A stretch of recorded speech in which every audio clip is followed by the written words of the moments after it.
We have about $250 million of assets under management that are predominantly invested as loans to relatively mature enterprises that are promoting sustainable livelihoods for women in South and Southeast Asia and Africa, and helping to empower women as agents of climate action. Even in fields like peace building, if women have a seat at the table in conflict resolution, you wind up with more durable solutions. By empowering women, you're actually able to better address many of the other problems that we're all interested in. We want to mainstream impact investing as much as possible. We don't want this to be seen as a small sidelight of philanthropists. We want to show that you can use the capital markets to do something positive. The IIX Values tool is a digital verification tool that allows us to survey much larger sample sizes of beneficiaries. We use that to back up and verify the information that we're receiving from the companies that we're analyzing with firsthand reports from the beneficiaries that should be benefiting from the companies that we're working with.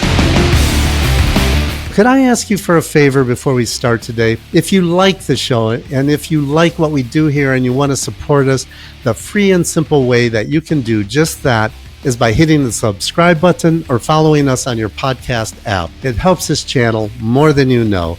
Thank you and enjoy this episode.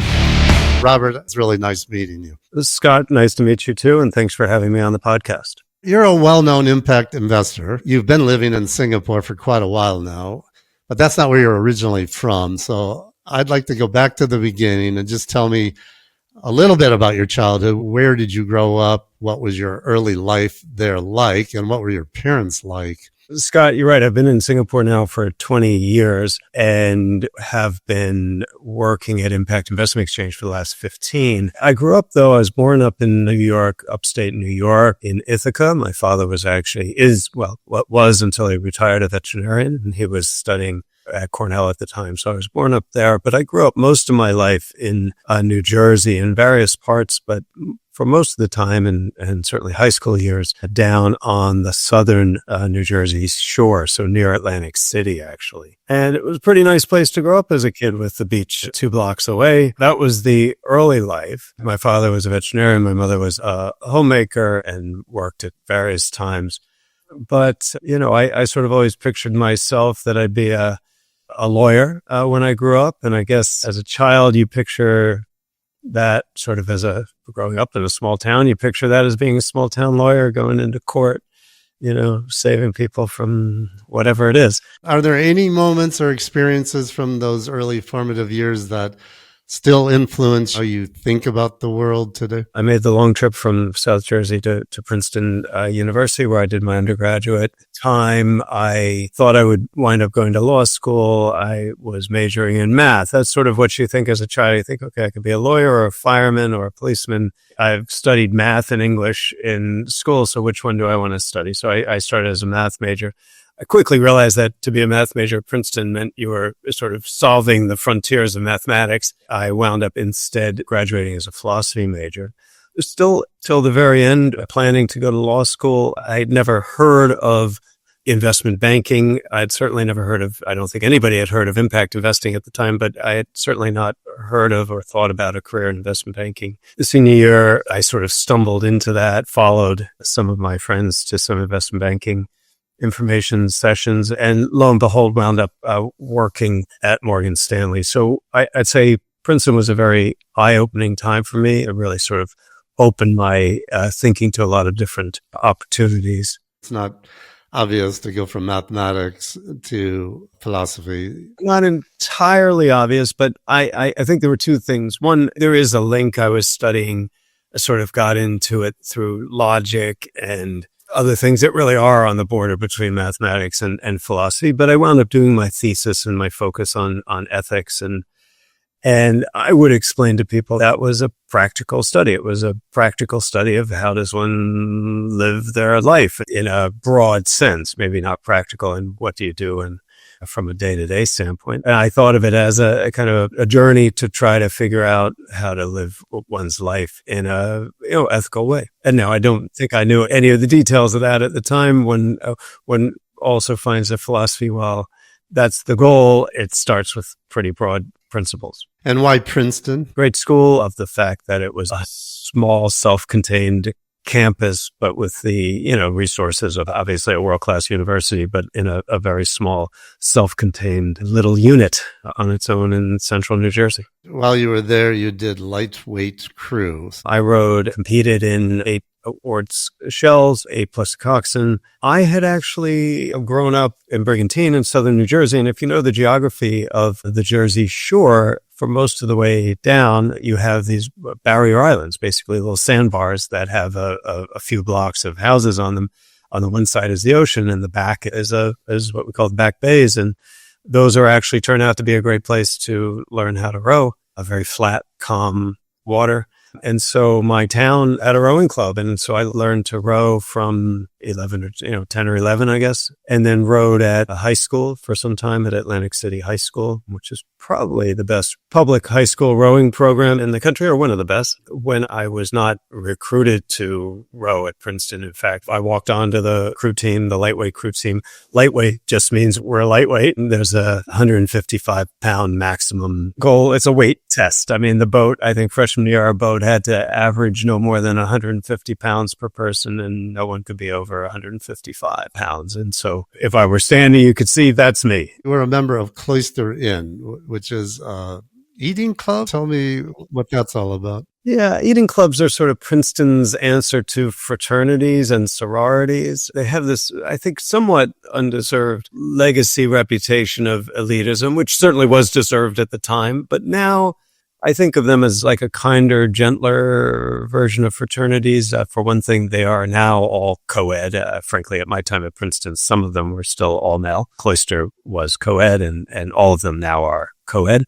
And about half of them are selective. So we don't call it rush, but you would rush them the way you do a fraternity or sorority. But half of them are just sign in. They're just, you want to join, you join. And so they're much, to my mind, a more kind of open and inclusive version of fraternities. The other big difference is we don't live there at Princeton. 99% of people live in the dorms throughout all 4 years. And so the eating clubs really are that. They're places where you eat, they're dining halls and social clubs. You're not being served by waiters in tuxedos. Not at Cloister Inn, you're not. I mean, there's one that still does that, but certainly not at Cloister Inn.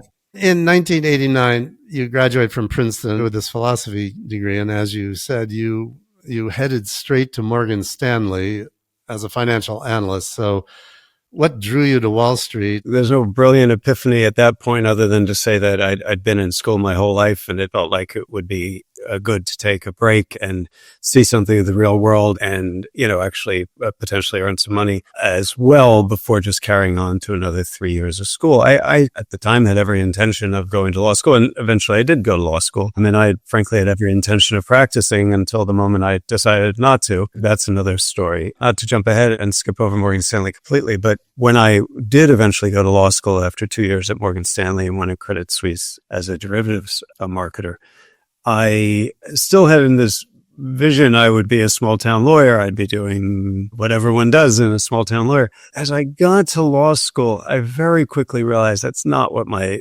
life. If I'm a lawyer, I'm going to be a corporate lawyer.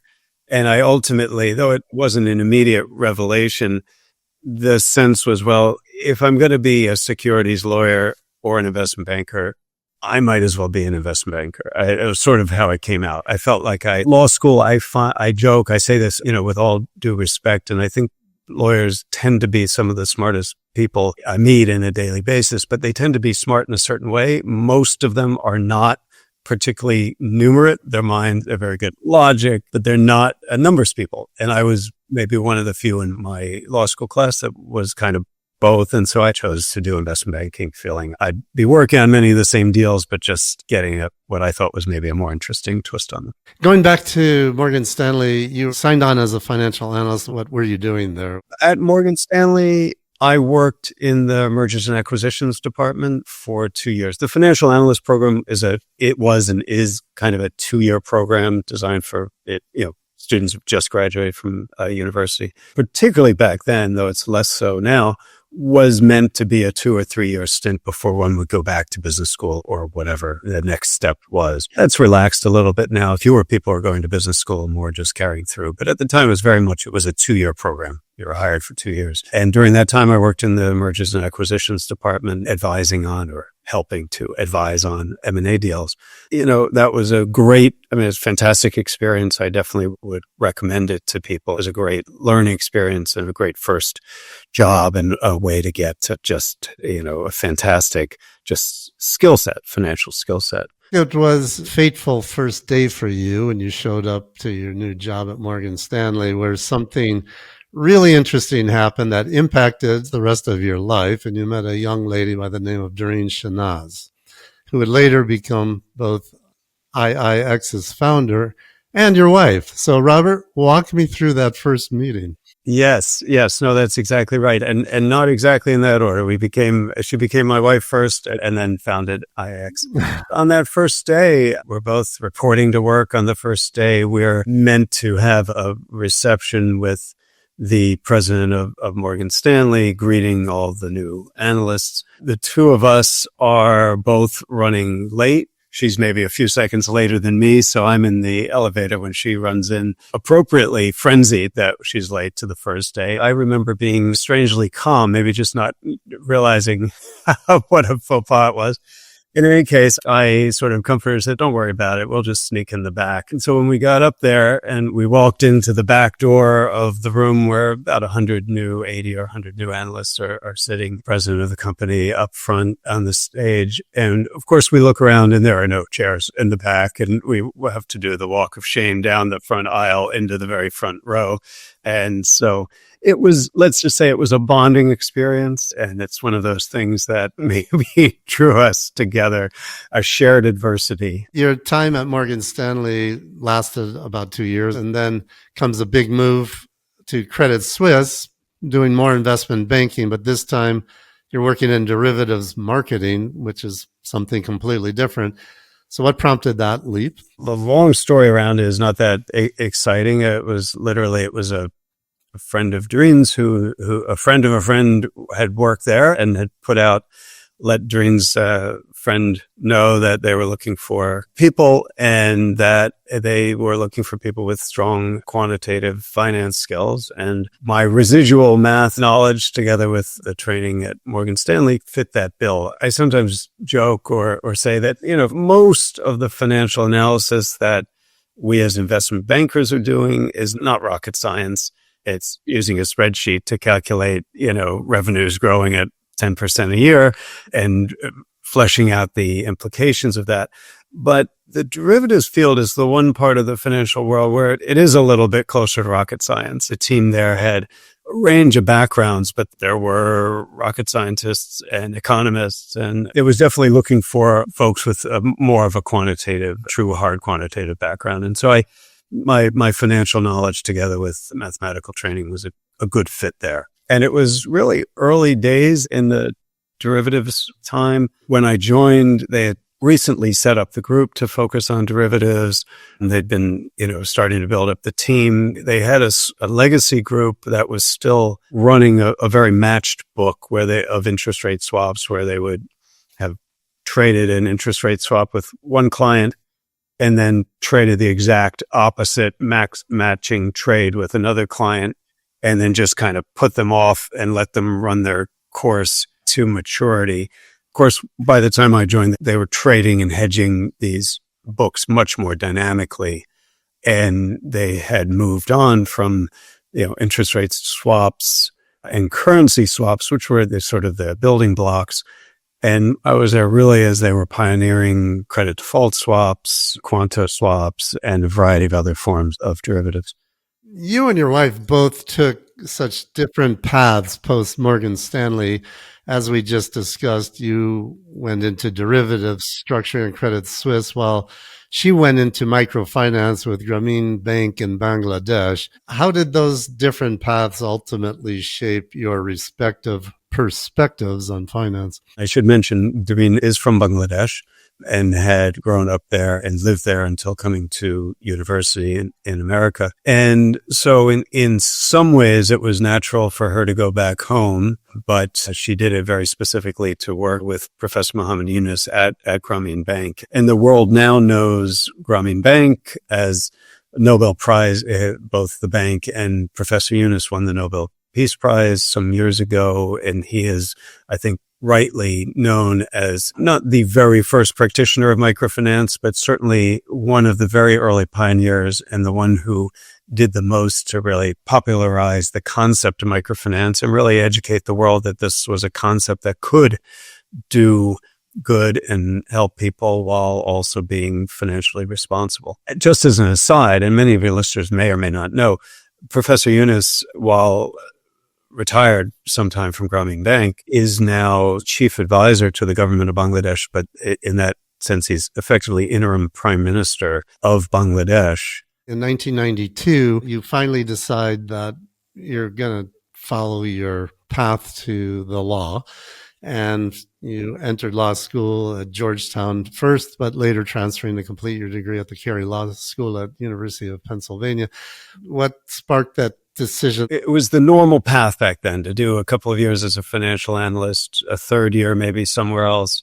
And then the typical path would have been to go to business school. And I think most of our colleagues were doing that, to going back to get MBAs. It was sort of the natural path in a way, although I'm just going to get a law degree rather than a business degree. Durreen had a similar decision. It would have been natural for her to come back from Bangladesh and do an MBA, and instead she decided to do a degree in international relations at the Johns Hopkins School of Advanced International Studies down in Washington. So we both wound up in Washington that year, and we were married actually at the end of our first year of grad school. During that first year, though, she had also applied to and been accepted to a joint degree program with the Wharton Business School. And so she did, after doing her first year at Suisse, she was expected to do her next year and a half at Wharton and then finish up at Suisse. And so I was fortunate to be able to transfer up to Philadelphia and complete the last 2 years at Penn. Durreen and I both have that kind of financial background, and she is actually the one with an MBA of the two of us. And yet she also has this unique perspective of having worked in the microfinance industry, seen that really from the very early days, particularly when it was, I would say, very pure, very focused, not to imply it's not now, but very focused on the impact they were creating. And, she had that firsthand seat and also has worked at the World Bank and the IFC. So has much more of a development background in addition to her financial background. And so I think those are two things that we found now working together for the last 15 years at IIX makes for a good combination. She's very deep in the development side. I'm very deep in the financial side, and it's a good complementary set of skills. So you get out of law school in 1995, you become a member of the New York Bar, but you go right back into investment banking and land at Wasserstein Perella working in M&A and acquisition financing. So you obviously decided not to be the small town attorney. Walk me through that moment. Realistically, coming out of law school, nobody was recruiting for small town attorneys. They were recruiting for large corporate securities law firms in New York. And I did interview at a few of those, spent a summer at Sherman and Sterling. But I ultimately decided if I was going to do that, if I was going to work on securities deals or M&A deals, I would be well suited to do that from the other side of the table as a banker rather than a lawyer. It was also interesting at Wasserstein Perella, and this is a firm that was at the time was, very storied and very well known, but, has since been sold. And so some of your listeners may not know about it, but Bruce Wasserstein and Joe Perella were the leading M&A bankers of their era. And they had assembled a very interesting M&A boutique, a focused investment bank, which interestingly most of the top people at the firm, including Bruce himself, were former lawyers who had ultimately made a switch over to banking. And that also made my switch there more comfortable. In fact, I was recruited there by someone who had gone to Penn Law and then wound up as an investment banker at Wasserstein Perella. So it made the switch, I think, very easy in that respect. In 2000, Wasserstein Perella merges into Dresdner Clymer Wasserstein. And then in 2004, you moved with them to Singapore as the head of investment banking for Asia. So that's quite a journey from early days at Morgan Stanley. How did that move to Asia come about? Durreen and I had always talked about eventually moving to Asia. And the question was when. There came a time when the last of her siblings had moved out of Bangladesh so that her parents, who were elderly, so older than my parents, were going to be alone. And so it seemed like she wanted to make sure somebody was at least nearby. We said, well, where can we both carry on our careers within a short plane ride of Bangladesh? And the two places that came up were really Hong Kong or Singapore. And Durreen had spent summer working in Hong Kong and a weekend in Singapore, and she enjoyed her time in Singapore more. So we wound up in Singapore. It was also fortunate. It helped that Dresdner Clymer Wasserstein had an office in Singapore. And so I was able to transfer out, which was a nice way to come out. That explains the personal match, but what was the attraction for you in Asia investment banking? It really was a personal pull out there to come out there. And so I landed needing to fill in all the blanks in my knowledge of the area. Our focus was primarily in Southeast Asia, and I didn't know the region. If you think back, so right now, obviously, you think about Singapore as, we don't even say it's the Switzerland of Asia anymore because it's sort of surpassed that. But 20 years ago, it was very clear they were talking about becoming the Switzerland of Asia. And yet it was not at that point. The Asian financial crisis was not that long in the past. The first, I guess it was bird flu scare, well, not scare, but actually pandemic had just passed. The economy was really just recovering from that. It was the type of place where a global investment bank, might have an office, but they might not. It was not the world's most important financial center. And my role, I was trying to deliver the global resources of our investment bank. I do live in Switzerland, and nobody in Switzerland is saying we're the Singapore of Europe. But clearly, private wealth management moved out to Singapore post UBS crisis and scandal with the U.S. Justice Department. But you're right, now with what's happened in Hong Kong, it's definitely the center now. I think it was always the private banking center, or always, over the last 20 years became the private banking center. And it's become sort of the family office center now as well. A lot of family offices have moved down from Hong Kong. Now, really, Hong Kong is more the China-focused center, and Singapore is the ASEAN-focused center, and they're sort of more equal in most other things now. Then in 2007, something fascinating happens. You move into private equity investing at Marathon Asset Management, still in Singapore. And I guess there you're leading private investment activities in Asia Pacific region. Why the move out of investment banking into private equity? And what were the opportunities you were seeing at that point in time? Well, it's interesting. At that time, DKW had asked me to move up to Hong Kong to start a Hong Kong office. And I was skeptical that was going to work. We were already a small office in Singapore, but holding our own against the bigger investment banks because nobody had a big office in Singapore. But at that time, all the big players were building, huge franchises in Hong Kong. And I just didn't see us competing against them. And so I was resistant to that move. And at the same time, Marathon Asset Management, which was is a New York-based hedge fund that had established an Asian office a number of years back, was just in the process of moving from Hong Kong to Singapore. And we made the move, and they hired me to build a private asset business, so both private equity and private debt in Asia, which they had started doing in the US and were bringing out to Asia. And perfect timing. That was 2007. And then 2008, the global financial crisis hit. 2008 financial crisis was clearly a turning point for you. You've described it as exposing the hollow promise of traditional finance's claim to make the world better through efficient capital allocation.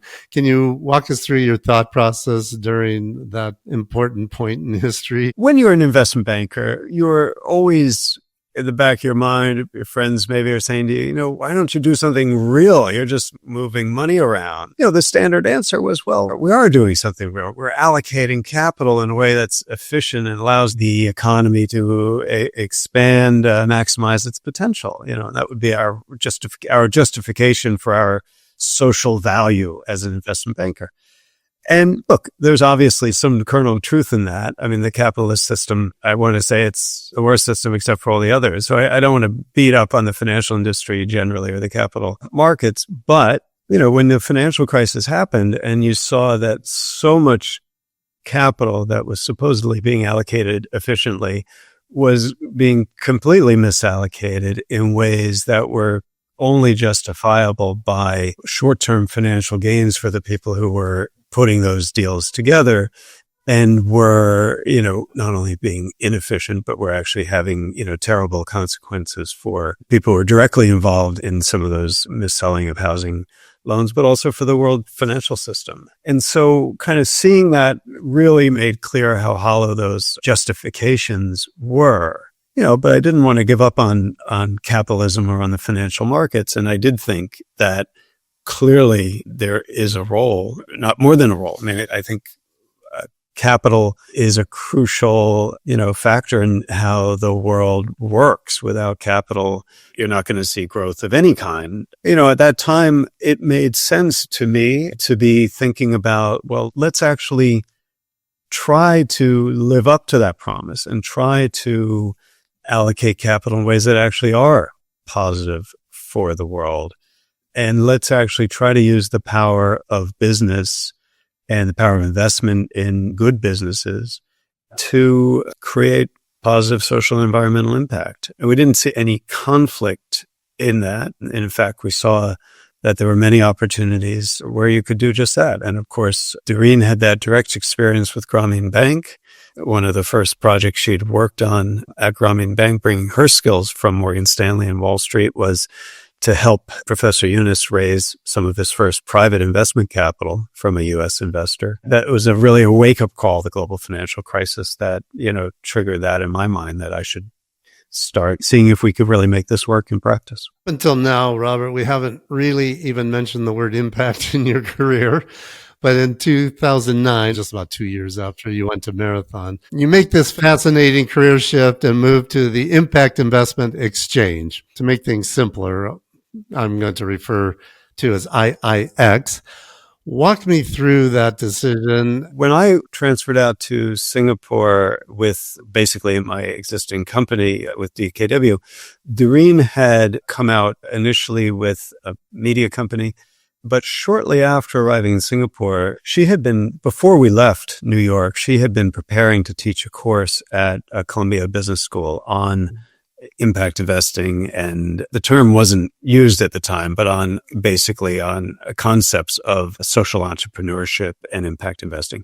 And so shortly after arriving in Singapore, she left her job and joined the National University of Singapore in the Lee Kuan Yew School of Public Policy as a professor of social entrepreneurship, leading a program on social innovation and social change. And that was, for her, a great time, allowed her to conduct research on on the whole sector, but particularly on impact measurement and how one actually goes about quantifying and communicating the value of the impact that's being created by companies who are seeking to have a positive impact on society. And so the research she did at the university, which was in fact funded by the Rockefeller Foundation, became the basis for the impact measurement and monitoring system that we use at IIX, and frankly, which she also collaborated on the creation of IIRIS, which was a Rockefeller Foundation project as well. At some point, they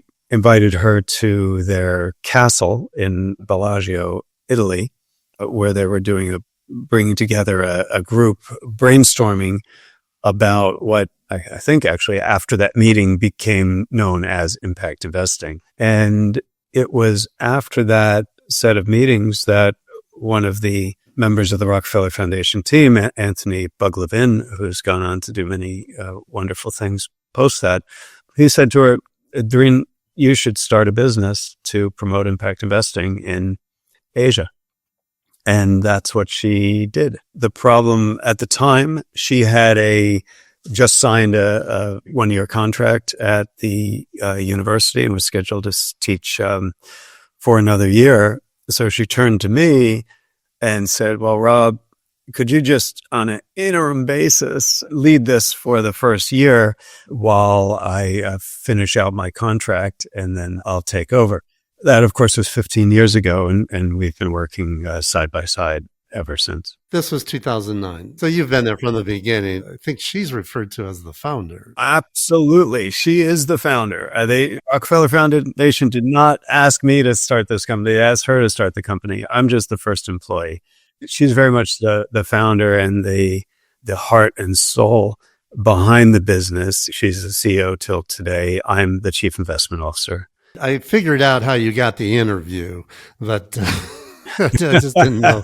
I didn't know how the timing went on that. Tell me, what was the initial vision for IIX when you formed that with her? The initial idea and the reason why we're called Impact Investment Exchange rather than something else is that the initial idea was to start a social stock exchange, effectively a stock exchange that would only list and trade securities issued by social enterprises or other mission-driven organizations. We incorporated the company, and on the first day we had a meeting with the Monetary Authority of Singapore, the regulator, the financial regulator in Singapore, and we said, well, we'd like to set up an exchange. And to their credit, they didn't throw us out. They very patiently over the next, year explained to us, I think that was not something they hadn't licensed a new exchange in about 40 years, and it wasn't a particularly easy thing to do. We kept at that, and we ultimately worked with the government of Mauritius to set up the rules and regulations governing a separate impact board on the stock exchange of Mauritius. But that's sort of a separate story. So that was the original thesis.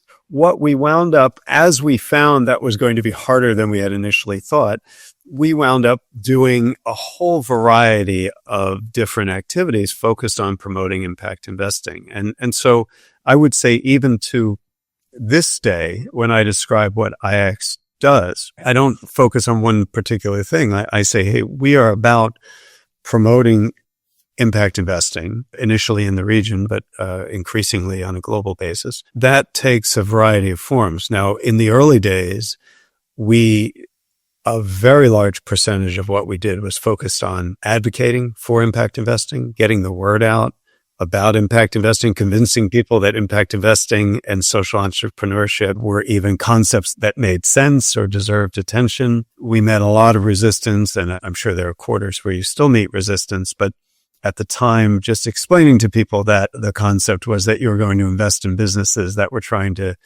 not just make money, but also do something good for the world seemed to be, we'd either hear, well, isn't that what charities are supposed to do? And how could those businesses possibly make money? Or alternatively, well, if they can make money, why aren't they doing it for free? Why aren't they giving these things away? So it was kind of an uphill battle just to get the word out. We were, I think, safe to say, the first impact investing firm in Southeast Asia. And we, at early days, we ran conferences. We did a lot of events, did a lot of just awareness building. And we still do many of those things. We do all of those things still. They're a smaller part of the business now. We also, from the very beginning, have had a strong research and advisory capability. Our very first assignment was actually to conduct research on the social enterprise landscape in Southeast Asia for the Asian Development Bank. And we continue to have a team that conducts research for governments, multilaterals, impact investors, foundations.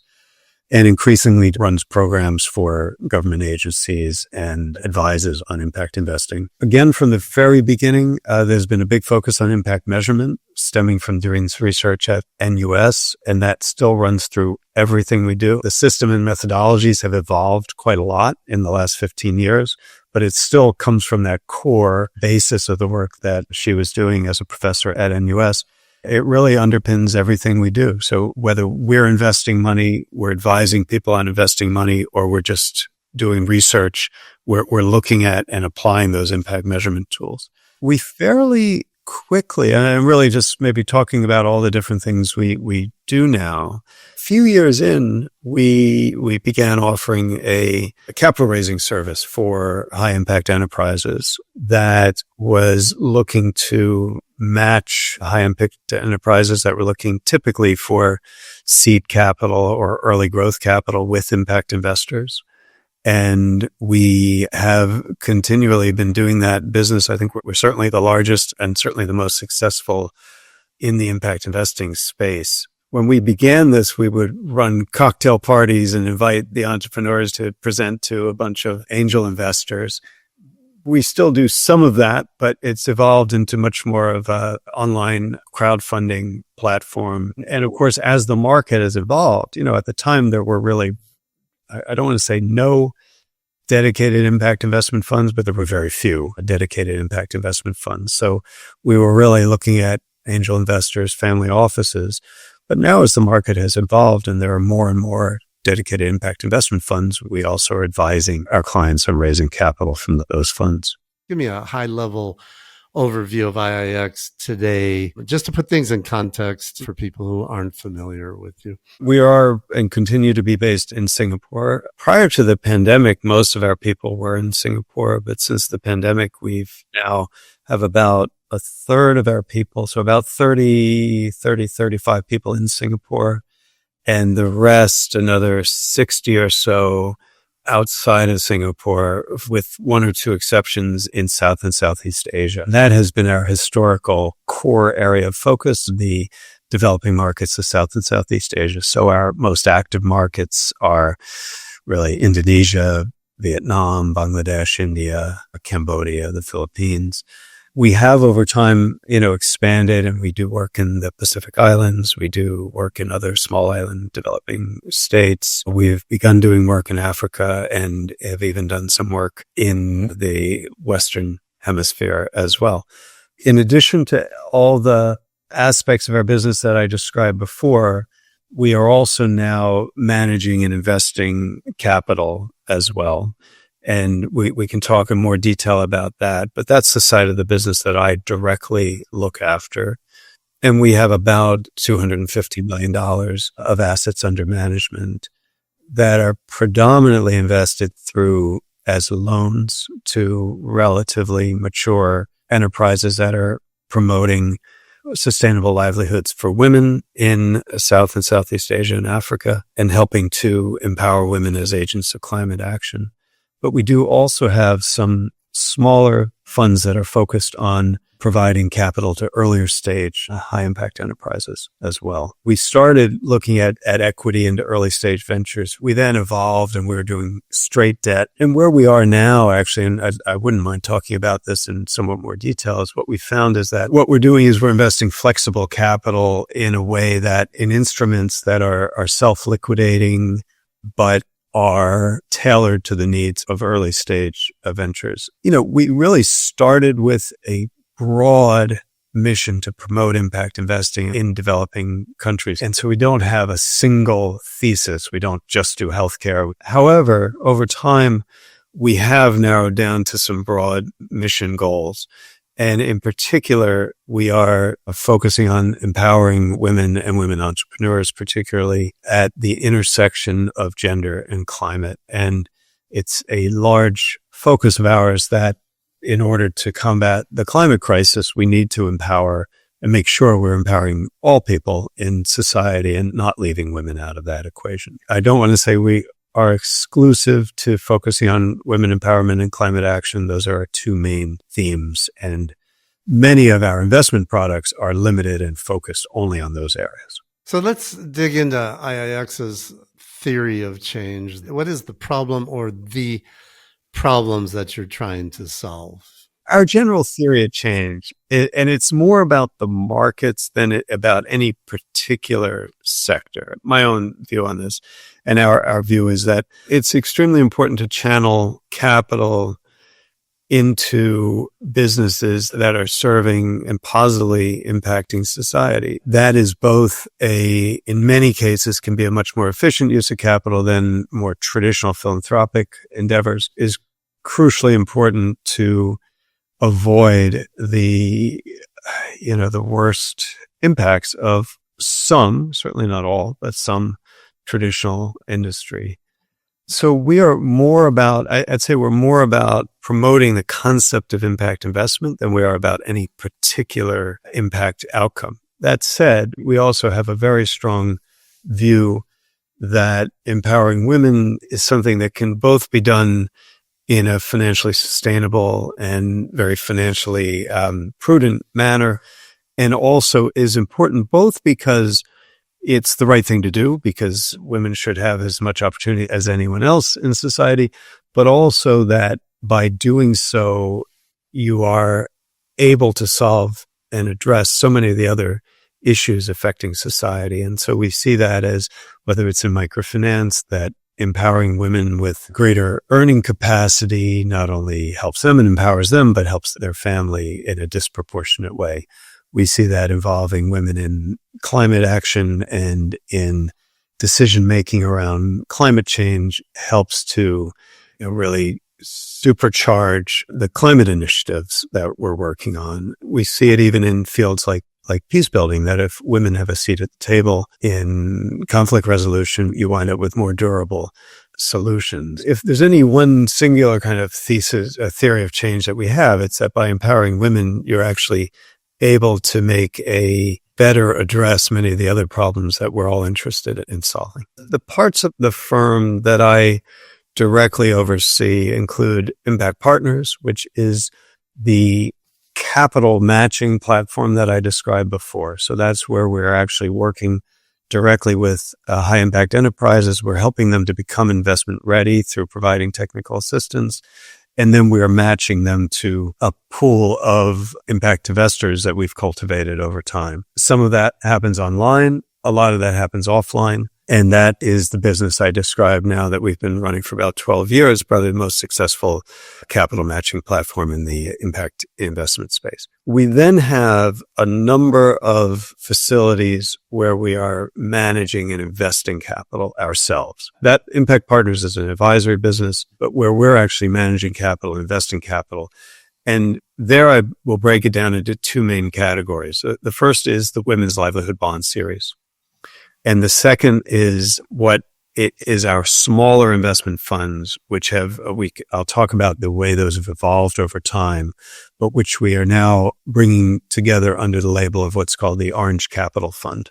So if I describe the Women's Livelihood Bond first, the genesis for the Women's Livelihood Bond came out of some brainstorming that we did. We said, we're raising capital for lots of high impact enterprises through our Impact Partners business, but it's painstaking work and each deal takes time to put together, idiosyncratic. It's very difficult. And I think this was Durreen's inspiration. Wouldn't it be better and more efficient to bring together a portfolio of businesses that investors could invest in, have them make one investment decision on the portfolio as a whole, rather than making these investment decisions on each of these enterprises? And so from that genesis, we grew out the Women's Livelihood Bond. So the idea is exactly that. We, through our loan origination, we source and originate loans to a portfolio of high impact enterprises that are advancing sustainable livelihoods for women. Initially, this was Southeast Asia. It's expanded now to be South and Southeast Asia and East Africa. We screen those businesses based both on financial, operational, and impact characteristics. We then conduct due diligence on these firms, both financial and operational due diligence and impact due diligence. And once we have a portfolio that we're comfortable, we negotiate loan terms with them. And then we go out to investors and effectively sell a bond to investors. And we use the proceeds of the sale of that bond to fund these loans that we've arranged. The loans that we make then, if things work out the way they're supposed to, that funding allows those organizations to expand their enterprises, expand the impact they're having, expand the good work they're doing. But also, since these are, after all, high impact enterprises and not charities, they are earning a return as they do that. They're able then to pay us interest on the loans we make and eventually repay the loans. We use that, the interest they pay us and the return of principal we receive from them to then service the bonds that we've sold. That idea has evolved over time, but it's stayed pretty much the same. It's grown over time. The very first, we've now successfully structured and sold 6 of these bonds, raising $228 million through the sale. The first bond was very small.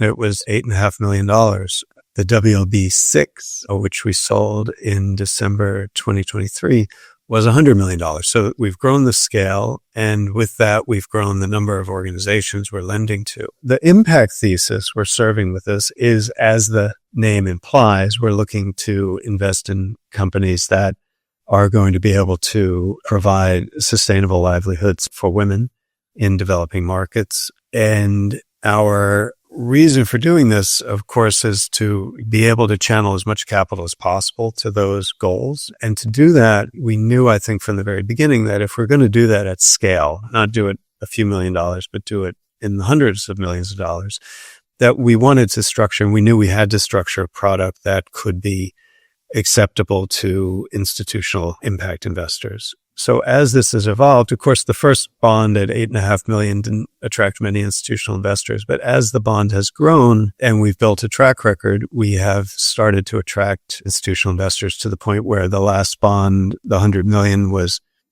sold almost exclusively to pension funds and other institutional investment managers. We still include some of our family office supporters who've been with us from the early days, but most of those are now sold to pension funds. Now, we do have, and the women's livelihood bonds are what your listeners would know as a blended finance instrument. While we focus on the bonds we sell, we're selling to private sector investors, to pension funds, to family offices and others. But the bonds have some credit support that reduces their risk. In each structure, the bonds account for about 90% of the capital, and they're the senior part of the capital structure.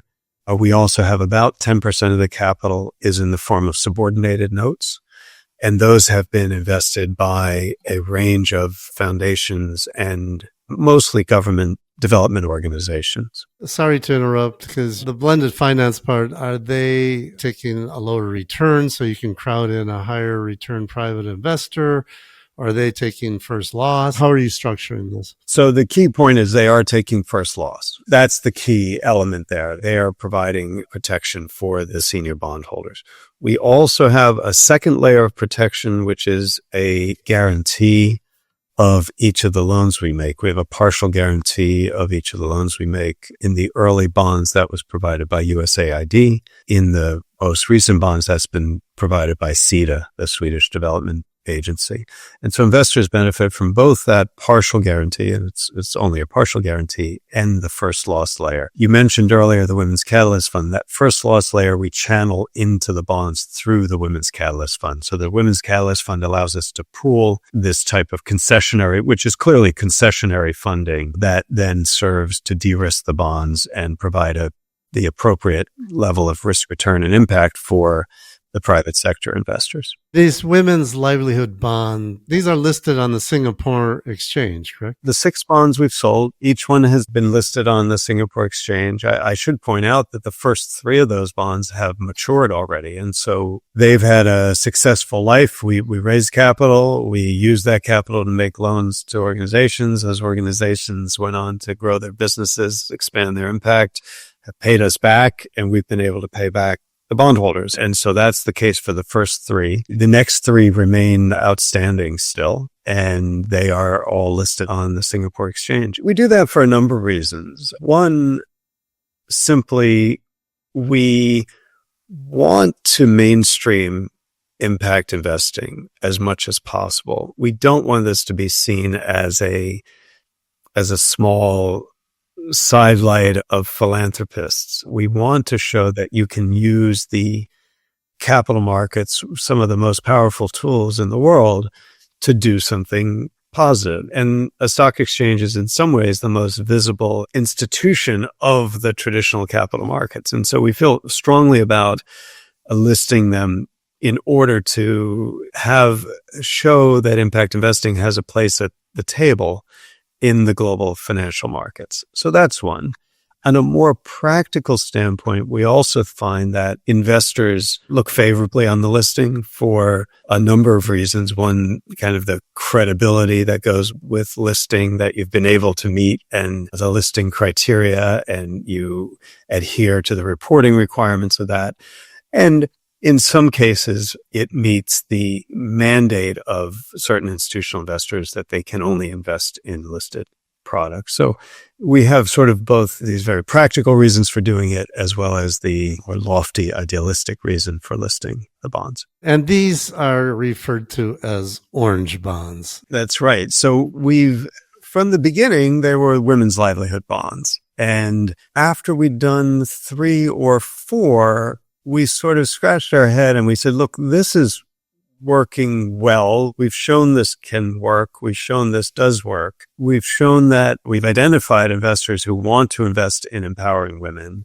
We've found opportunities to do that, to invest in a way that empowers women. Why are we the only ones doing this? I don't want to say we're the only ones investing in this, but there were very few. Certainly the Women's Livelihood Bond 1 was the first gender lens investing product to be listed on a stock exchange anywhere in the world.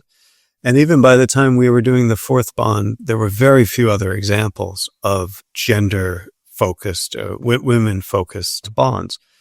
And so we said, how do we change that? And we looked at green bonds as a inspiration. And we saw that how green bonds, which had initially started as a relatively small asset class, had, once as the market evolved and as there were standards put in place, in that case by the International Capital Markets Association, of what is a green bond, that helped to encourage more issuers to issue green bonds, more investors to be actively buying green bonds. And we wanted to do the same in the gender lens investing market. And so we set out with the critical early support of the Australian Department of Foreign Affairs and Trade, and pulled together a group of like-minded partners from really all sectors, investors, law firms, NGOs, organizations that were working with women impact investors. We brought together a steering committee and that steering committee put together and adopted what have now become the Orange Bond Principles,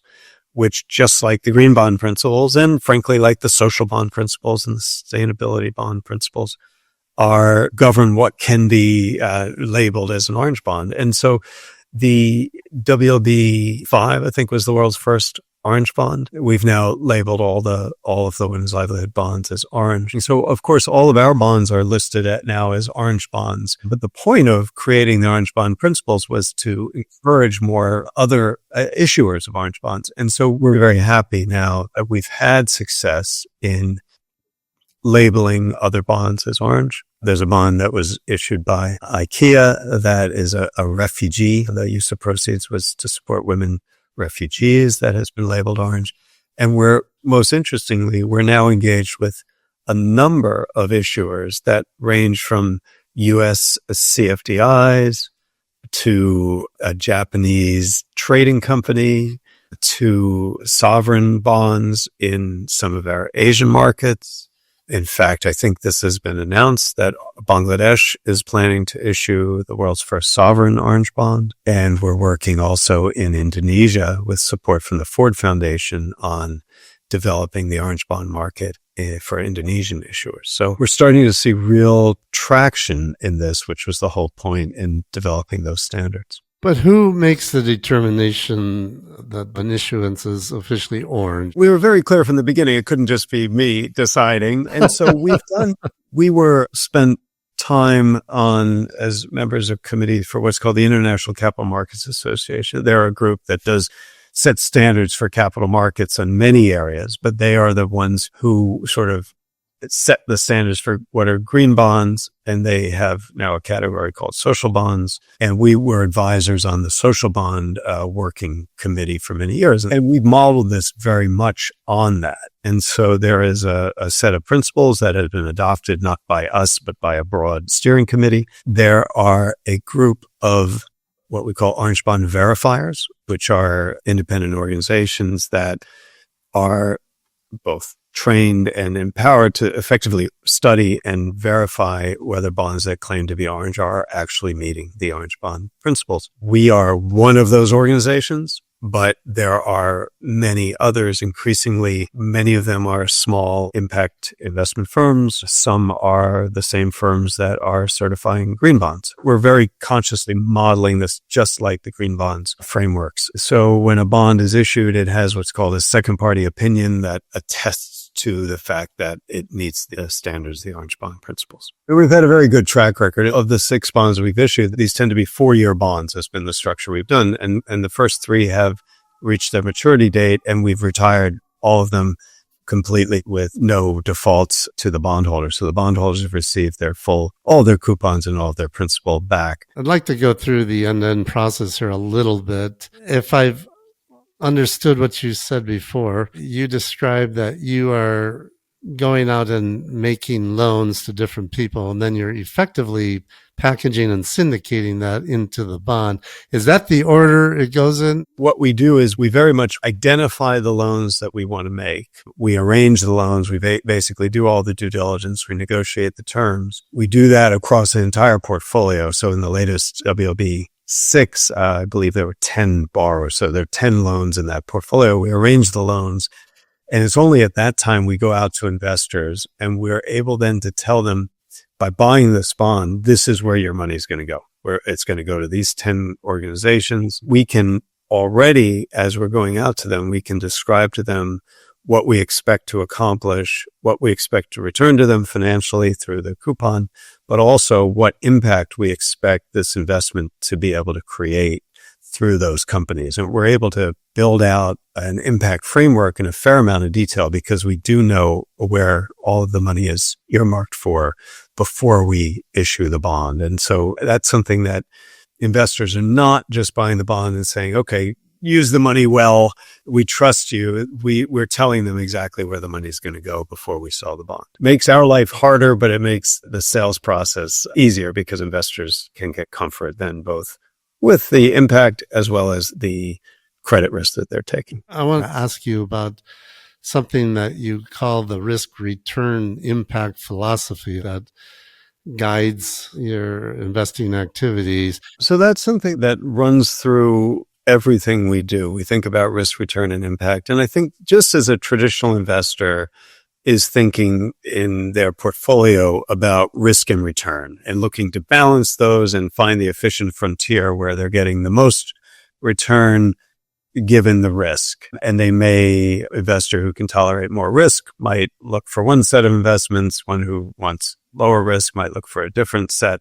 But they're looking at balancing risk and return. We frankly think all investors, but certainly dedicated impact investors, should be balancing, bringing a third axis into that equation or a third variable into that equation, and that's impact. And I think every investor should be thinking about how much they value impact. Now, for some investors, that may be zero, and so it falls out of the equation. But I think for many investors, there is a positive value they put on impact, and so you're looking to optimize the trade-off of risk, return, and impact. So you're looking at, and each investor is going to put a different value on impact, and some may be willing to trade off, take higher risk if there's higher impact. Some may be willing to take lower return if there's higher impact.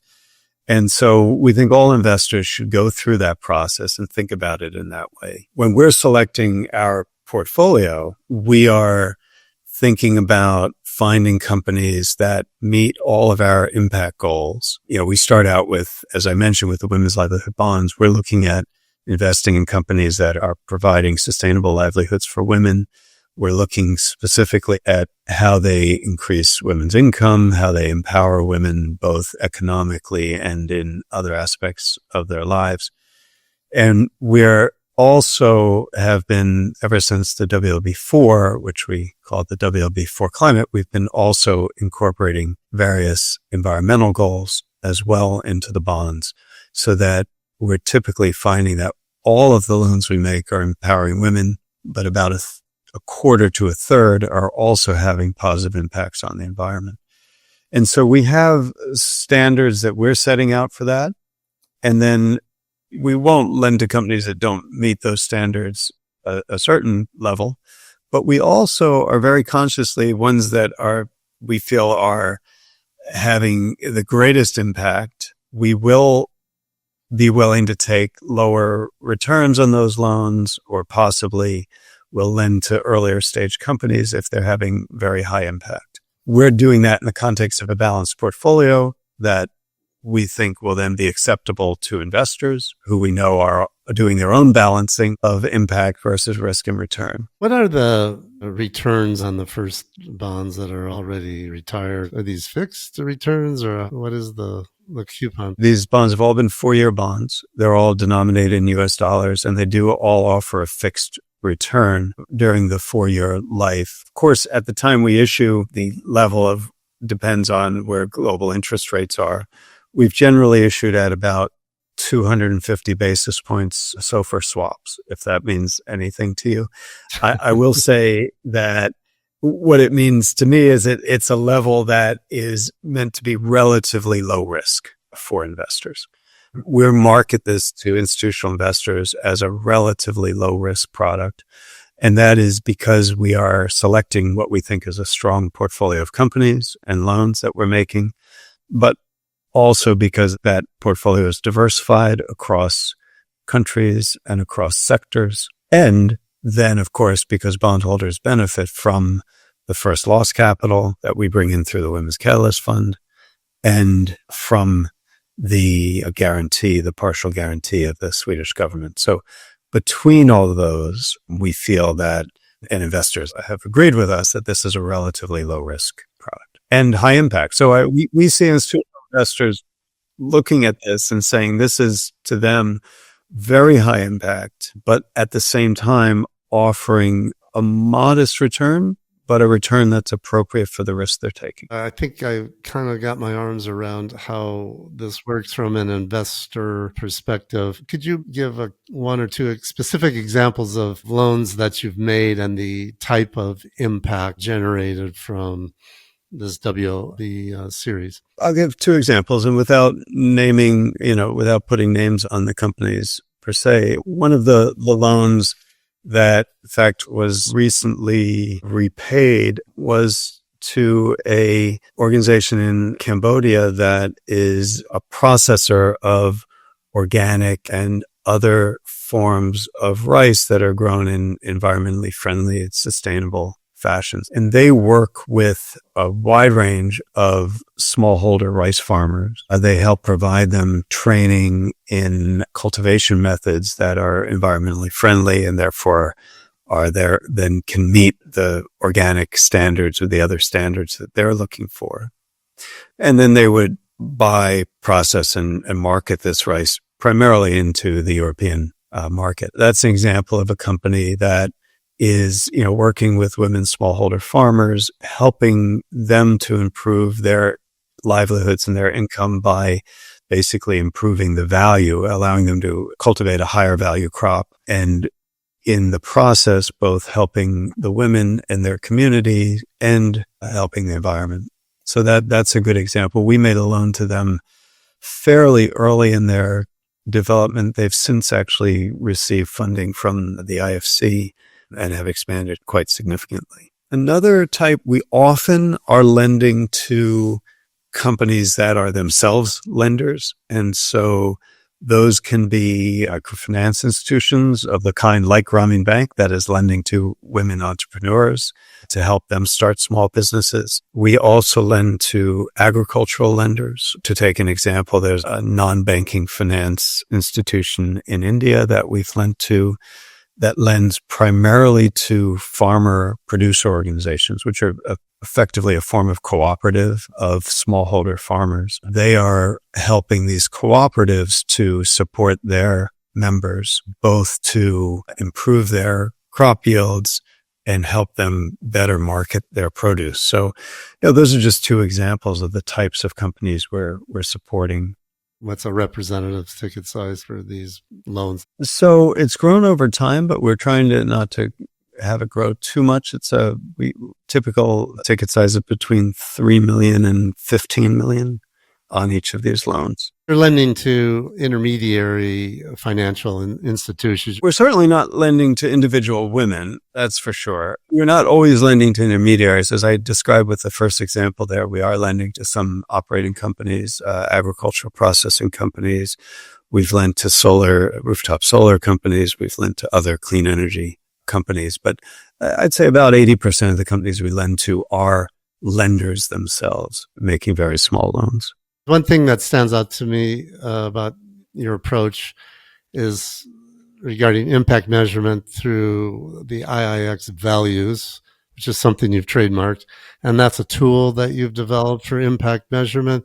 Can you tell me what is this and how does it work in practice? I will say very briefly that this has developed from the very beginning of IIX, as I mentioned, we've had a strong focus on impact measurement. And so our methods have generally focused a lot on not just taking data that we get from the companies we're working with, packaging that up, but rather actually verifying data with interviews with end beneficiaries. So we spend a lot of time talking to women in the field. And the IIX values tool, which we developed right before the pandemic and came in very handy during the pandemic, is a digital verification tool that allows us to survey much larger sample sizes of beneficiaries through a mobile phone technology. And so we use that to back up and verify the information that we're receiving from the companies that we're analyzing with firsthand reports from the women or other beneficiaries that should be benefiting from the companies that we're working with. I do want to spend a little time on the Orange Capital facility and just very briefly take you through the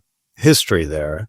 We started, and I think you mentioned the IIX Growth Fund, which about 10 years ago, we came up with the idea to do early stage investing in high impact enterprises in the region. And we raised a small amount of money and made pilot investments in a range of businesses as basically seed equity investments. So the two things we learned from that, one is these businesses have actually all done quite well and are having the impact that we were hoping that they would have. But 10 years on, we're still nowhere near seeing exits from those businesses. What we found from that is, early stage equity investments are very difficult to manage. The next smaller fund we had was the Orange Loan Facility, which was making basically straight loans to early stage businesses, which was fine. But what we found there was that the need for regular interest payments and regular, servicing of that debt was not always what these early stage companies needed. And so we're now in the process of structuring what we're calling the Orange Capital Facility, which is going to continue to focus on supporting early stage high impact businesses, but doing so with flexible capital that is both has a defined mechanism to eventually be paid back to us, but will be very flexible in the timing of that in a way that will ensure that we're not burdening these companies with fixed debt service payments. So that's about 25 million US fund. We're hoping to raise substantially more than that over time. I was going to just ask you about scale. You're trying to create 1 billion sustainable livelihoods by 2030. How do you plan to maintain the quality of impact when you're trying to hit those kind of numbers? As we've grown the Women's Livelihood Bond, it's a question we've had to grapple with. If we want to go from a $50 million bond to a $100 million bond, I guess there's two ways to do that. You can either double your loan size, which means you're lending to a larger company, or you can, lend to twice as many companies. I mean, we're trying to balance that, but we generally like to continue to lend to companies that are, young enough and small enough that our capital really makes a difference. We don't want to continually increase our loan size to the point where we're making loans that to very large institutions. We want to make sure our money really is making a difference to the companies we lend to. And so what that means is we're going to have to continually build our teams to be able to make more and more loans rather than just make larger and larger loans. And so that is a key point that we're focused on. If you had to name the single most important challenge in the impact investing space at this point in time, what would it be? It's catalytic capital. And by that, I mean the type of concessionary first loss or other risk-bearing capital that can leverage in much larger amounts of private sector funding. We're seeing that large-scale institutional investors want to make impact investments, but they are not able to give up return or take higher risk. And so we need a small but very important layer of that catalytic capital that can leverage in much larger amounts of private sector capital. And that's what we're seeing in the blended finance instrument and the Women's Livelihood Bond. We see, very high leverage on the catalytic capital that goes into that. Robert, I know you have a hard stop, so I just want to thank you for your time. I've enjoyed it. It was good talking to you. Tell everyone the best way they can find out all the great things that you guys are doing at IIX. Do you have a website? Do you have social media? What do you? People can find us at www.iixglobal.com. We're all over social media. You'll have to ask my kids how to find us, though. You can read The Defiant Optimist by our founder, Professor Durreen Shahnaz, which tells the story with much more pizzazz than I can. Very good.